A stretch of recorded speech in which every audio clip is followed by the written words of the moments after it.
আজকের বাংলাদেশের যে 4 কোটি তরুণরা আছে সেই তরুণরা ইতিমধ্যে ইনসাফের পক্ষে তাদের অবস্থান নিয়ে নিয়েছে। বাংলাদেশের 5টি ছাত্র সংসদ নির্বাচন হয়েছে। ঢাকা বিশ্ববিদ্যালয় কেন্দ্রীয় ছাত্র সংসদ ডাকসু থেকে শুরু করে সর্বশেষ যোগসু নির্বাচন পর্যন্ত সকল নির্বাচনে ইনসাফের প্রতিনিধিদেরকে বাংলাদেশের তরুণরা গ্রহণ করেছে। আসন্ন 12 ফেব্রুয়ারির জাতীয় নির্বাচনে বাংলাদেশের মুক্তিকামী ছাত্র জনতা সর্বপর্যায়ের নাগরিকরা ইনসাফের প্রতিনিধি ঐক্যবদ্ধ বাংলাদেশের প্রতিনিধিদেরকে বিজয়ী করার জন্য তারা মুখিয়ে আছে।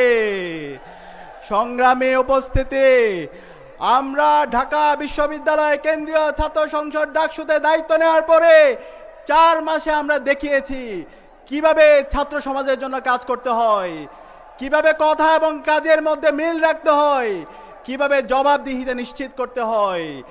আমরা বিশ্বাস করি ডক্টর শফিকুর রহমানের নেতৃত্বে আগামীর যে বাংলাদেশ তৈরি হবে সেই বাংলাদেশ হবে ইনসাফের বাংলাদেশ।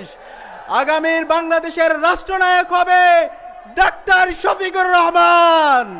আপনারা কি পারবেন লক্ষ্মীপুরের 4টি আসন ডক্টর শফিকুর রহমান ভাইকে উপহার দিতে? ইনশাআল্লাহ ইনসাফের প্রতিনিধিরা বিজয় হয়েছে। বাংলাদেশে গত 55 বছরে যেই মাফিয়াতন্ত্র তৈরি হয়েছে, যেই জুলুমতন্ত্র তৈরি হয়েছে, যেই চাঁদাবাজি, টেন্ডারবাজি, দুর্নীতি, রাহাজানি তৈরি হয়েছে, এই সকল সমস্যা ডক্টর শফিকুর রহমানের নেতৃত্বে ইনসাফের প্রতিনিধিরা বিজয় হয়েছে। সকল সমস্যাকে দূরীভূত করে দেবে ইনশাআল্লাহ। একই সাথে আপনাদের এই আসনে যারা প্রার্থী হয়েছেন প্রত্যেকেই দীর্ঘ ফ্যাসিবাদ বিরোধী আন্দোলনে তারা সম্মুখ সারির যোদ্ধা ছিল। সর্বশেষ জুলাই বিপ্লবে 4 জন প্রার্থী তারা সামনে থেকে এবং নেপথ্য থেকে নেতৃত্ব দিয়েছেন। ইসলামী ছাত্র শিবিরের সাবেক কেন্দ্রীয় সভাপতি ডক্টর রেজাউল করিম জুলাই বিপ্লবের সামনে থেকে এবং পেছন থেকে নেতৃত্ব দিয়েছেন এবং গত 1.5 বছর জুড়ে ইনসাফের বাংলাদেশ বিনির্মাণ করার জন্য কাজ করেছেন।